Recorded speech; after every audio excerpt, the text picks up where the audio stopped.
Inkuru nziza kuri bose. Inkuru nziza kuri bose ni ikiganiro utegurirwa kongera ugashikirizwa n'ishirahamwe Trans World Radio y'u Burundi.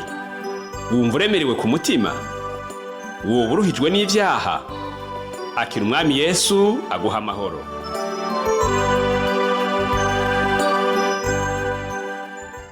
Nshuti mugenzi, munywanyi w'ibiganiro by'ishirahamwe Trans World Radio y'u Burundi, muvukanyi, mukunzi w'ikiganiro inkuru nziza kuri bose, Pastor Michel Ntamubano namanda kigutegurira nkongera nkakigushikiriza, ndakuramukije amahoro y'Imana Data wa twese abane nawe.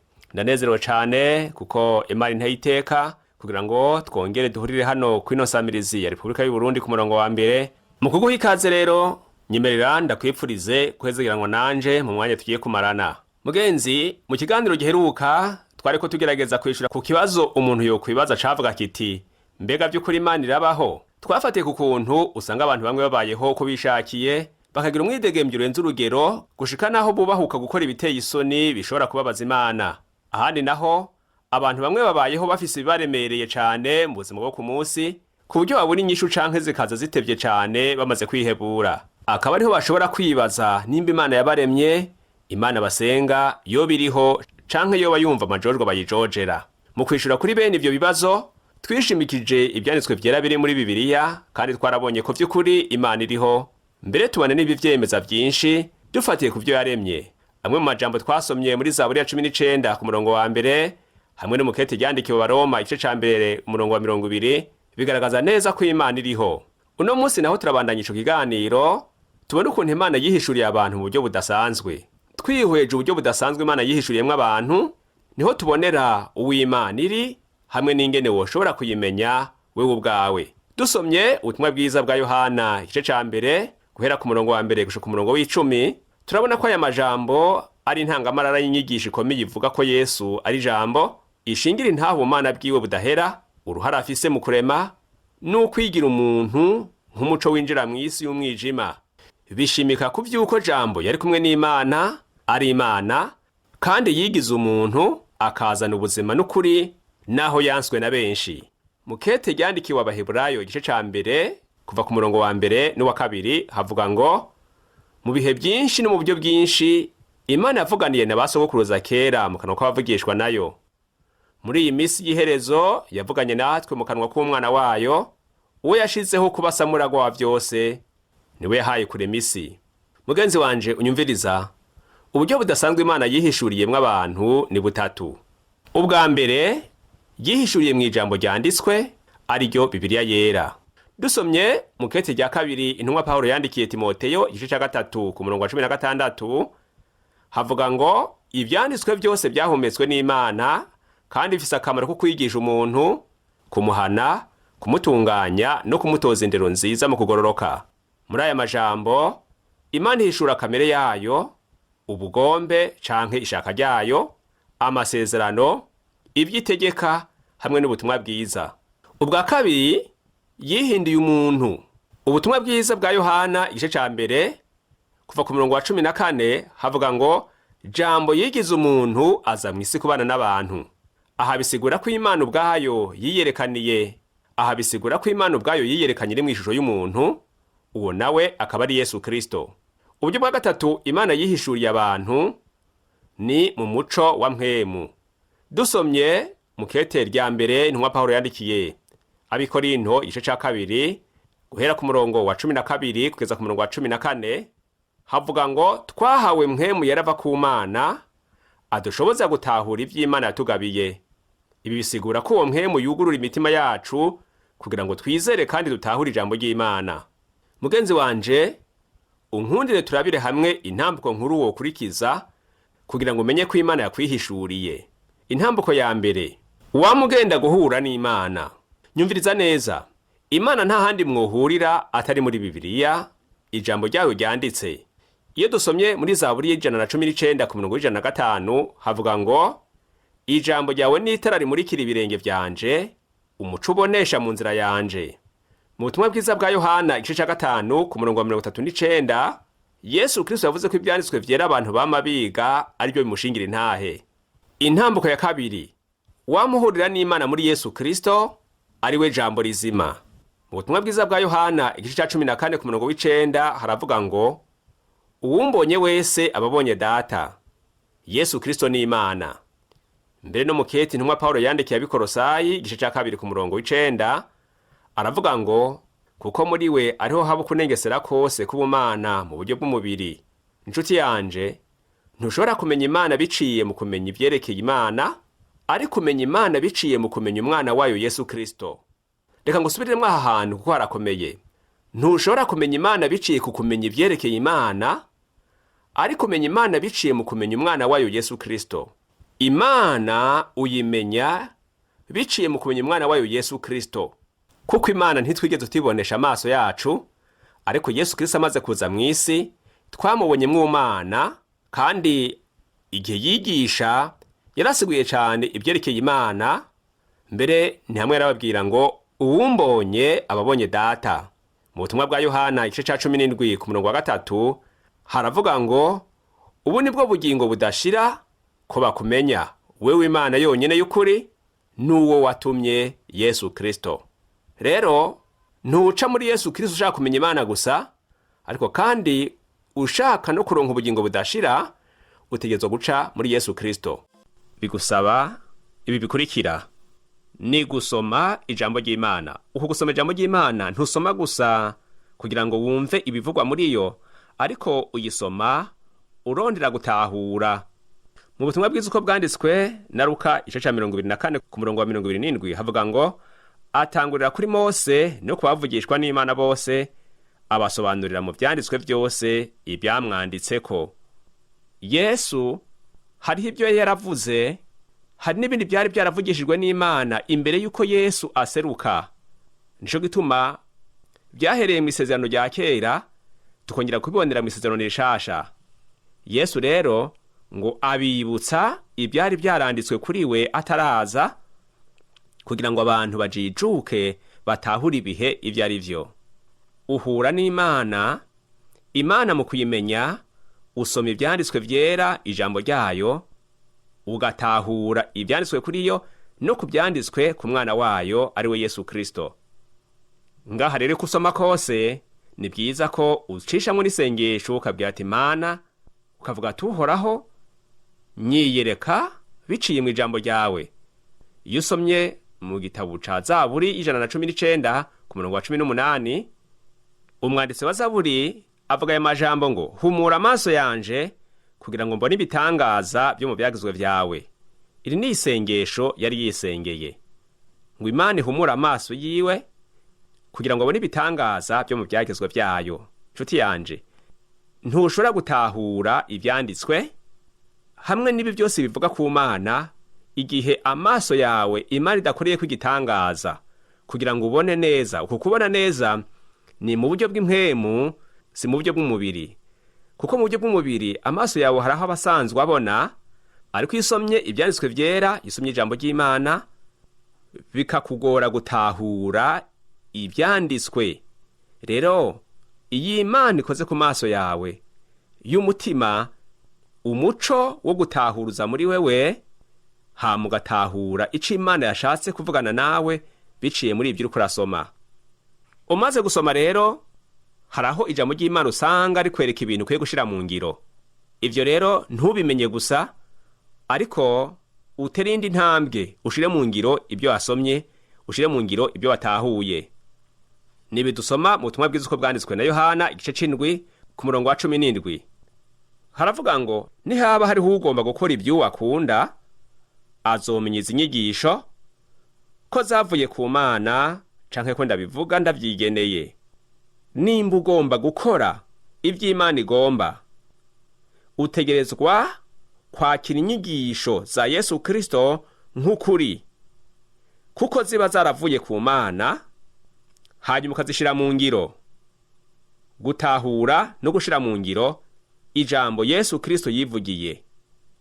Uku ni nako Yakobo yabivuze mukete yanditse mu gice ca mbere ku murongo wa 22 ahagira ngo kandi muba bakora ivy'iryo jambo ntimube abaryumva gusa mwibesha.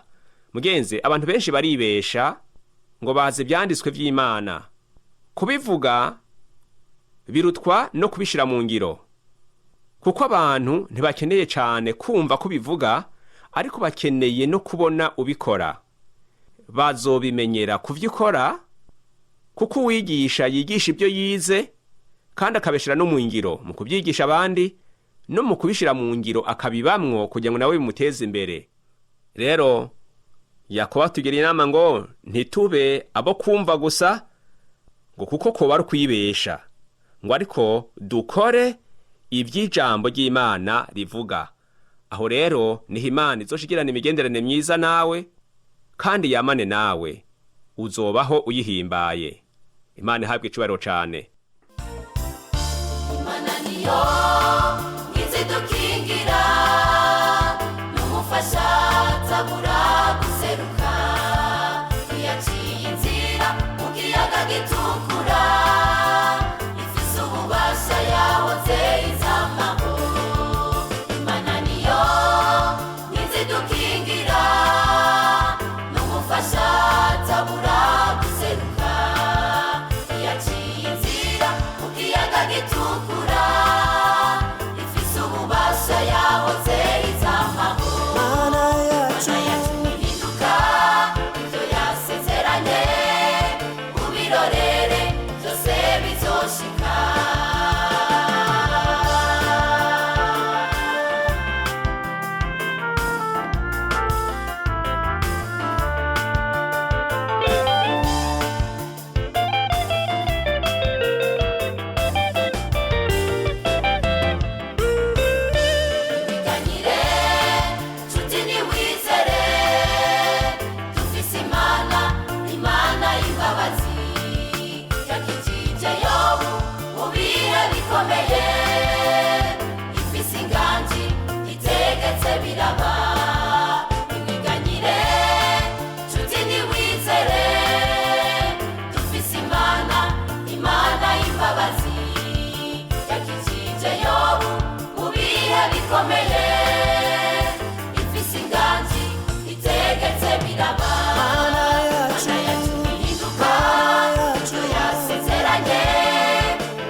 Intambuko ya gatatu, emera kuganzwa na mpwemu yera ari we muco w'ubugingo.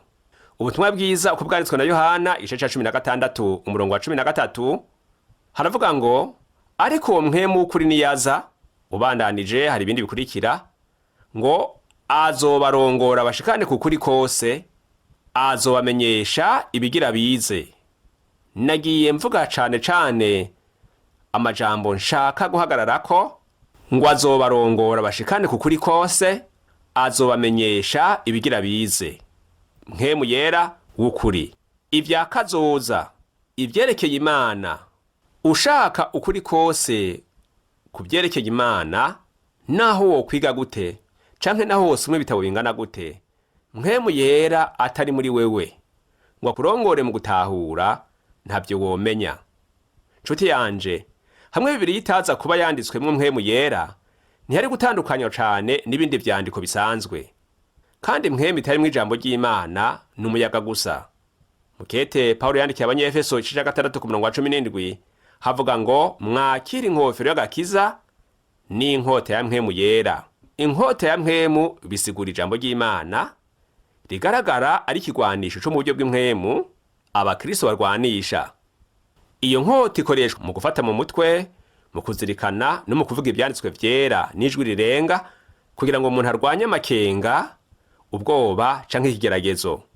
Intumbero niyi: iyo nkota ikora nk'inkota y'umuganga baga, igaca mu binyoma kugira ngo yerekane ukuri, isambura inguvu z'impwemu mbi, kandi ikingira ubwenge bw'uwuyikoresha.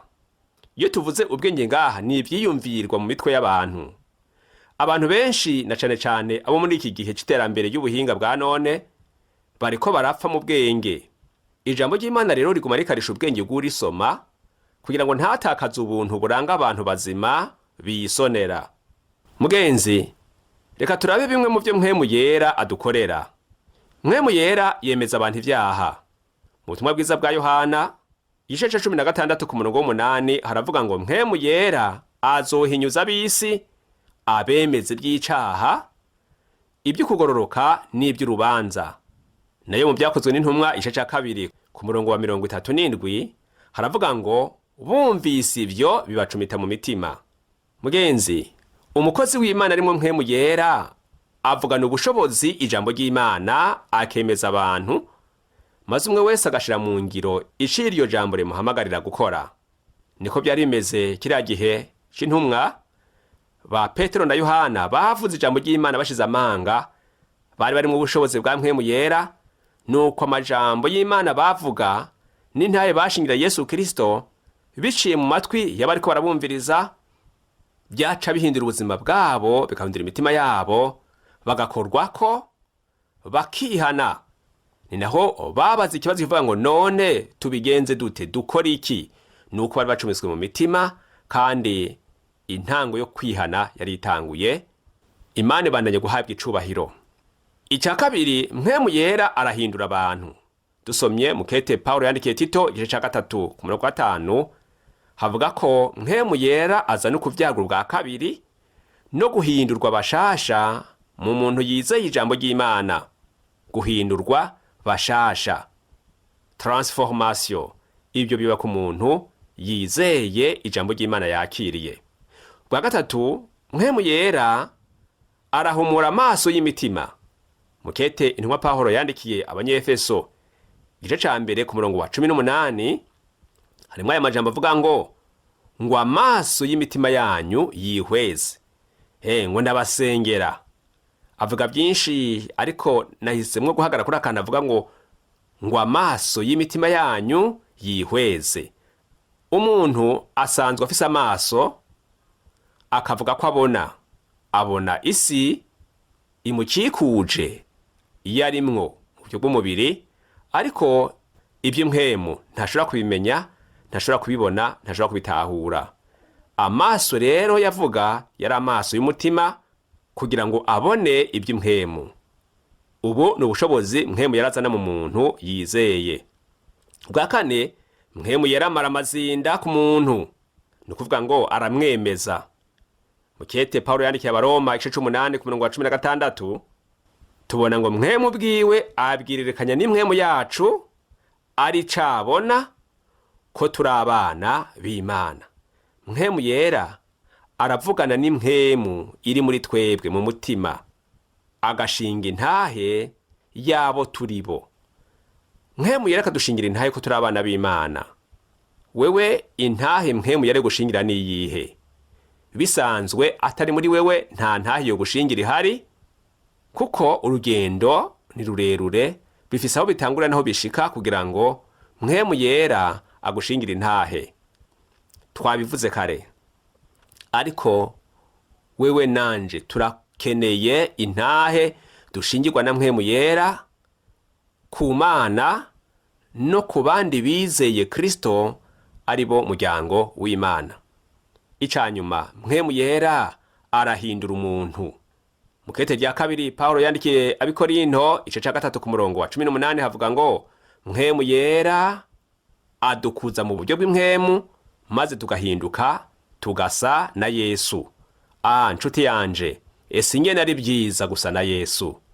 Abamwizeye bamwakiriye nk'umwami n'umukiza w'ubugingo bwabo, abo mpwemu yera ba muri bo, kandi agaca hindura ubuzima bwabo bwose bagasa na Yesu. Urahiriwe wewe wamwakiriye, urahiriwe wewe wamwizeye, urahiriwe wewe urongorwa na mpwemu yera, usa na Yesu.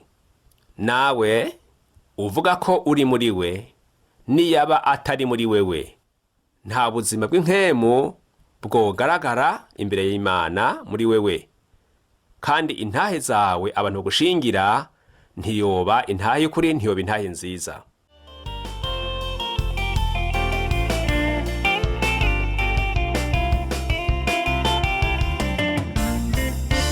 Twararike ubwami bw'ijuru, ibisigaye uzobihabwa nk'inyongera. Umutima wawe niwiyaze, Imana ni yera, nitwiye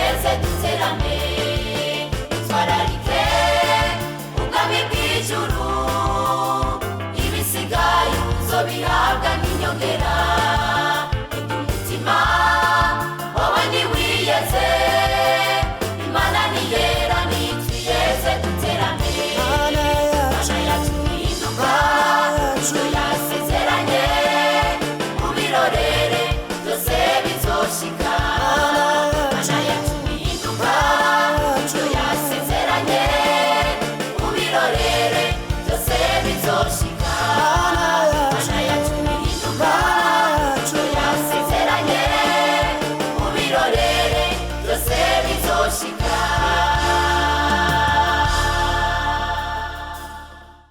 Nshuti yanje, mu kurangiza nagenda kwibutse ko twabonye ko Imana yihishuriye abantu mu buryo budasanzwe kugira ngo umwe wese ashobore kuyimenya.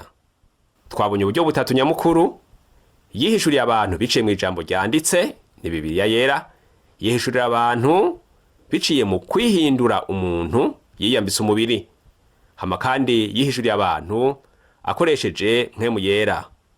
Muri uko gushaka kuyimenya uca ku ntambuko zitatu, arizo gusoma no kurimbura ijambo ry'Imana dusanga muri Bibiliya, kwizera no kwakira Yesu Kristo, hamwe no kwakira mpwemu yera mu mutima wawe ukemera kurongorwa nawe.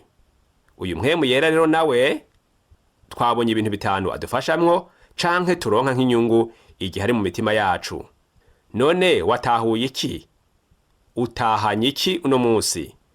Usabwa kwemera Imana, kwemera Yesu Kristo no kwemera mpwemu yera kugira ngo Imana ibane nawe.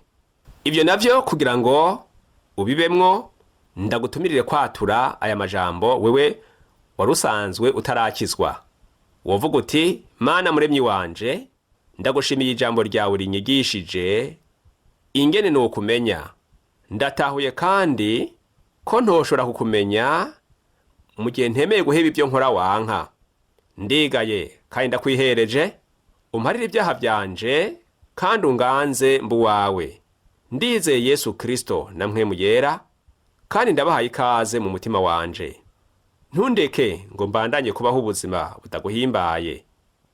Ndabisabye mu izina rya Yesu Kristo, amen. Wakoze mugenzi kwatura ayo majambo. Reka nanje mfashanye nawe gusenga, kandi sengera n'uwo muntu nawe yari yarasubiye inyuma ariko akaba afashe ingingo yo kongera gusubira ku murongo. Mana yera, Mana ugororotse, se w'umwami wacu Yesu Kristo, izina ryawe nirahabwe icubahiro, nirishigwe hejuru. Ndanezerera umwanya wampaye ngo tubonane n'uyu watumiriye kumva aya majambo. Atahuye bitari bike kandi afashe ingingo mu mutima wiwe biciye muri uko kwatura aya majambo ahejeje kwatura, canke biciye no muri yari yarasubiye inyuma ahindukiye akaba kugarukanye ku mutima. Bompi ndabanezererewe kandi ndabasengeye ngo wongere barabe byiza iyi mitima bakugarukanye ko Uhoraho ntuyirengagize, ubiyegerezanye imbabazi, ubaharire ibyaha byabo ntugabitanya kwabo, bandikwe mu gitabo c'ubugingo, kandi kuko ari nk'abana bavutse gushasha ubarereshe ijambo ryawe, kandi ubwoko kwawe kwame kubaramira, kubarongora, kubakuze baba bigishwa ba Yesu Kristo kandi bazoba abakozi bawe. Ubuzuze mpwemu yera abarongore kugira ngo bame bafise ubuzima bwiza, kugira ngo bame mu migenderanire myiza nawe. Abafise ingorane bose ubabere inyishu, iyi mitwaro yose bariko barakwereka wishure umwe wese, umukorere igitangaza mu izina rya Yesu.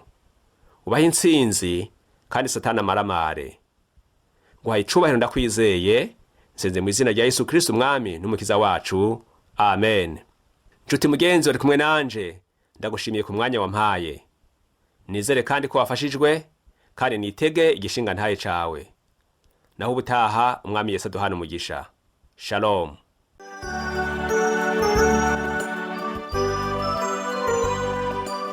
Ico cari ikiganiro Inkuru Nziza kuri bose. Ushaka kugishigikira, kutwunganira canke ufise ikibazo, twakure canke urungike ubutumwa bugufi na WhatsApp kuri iyi nimero ikurikira: 69 720 767. Turonderere kuri Facebook ni TWR Burundi. Ushobora no kutwandikira kuri email yitwa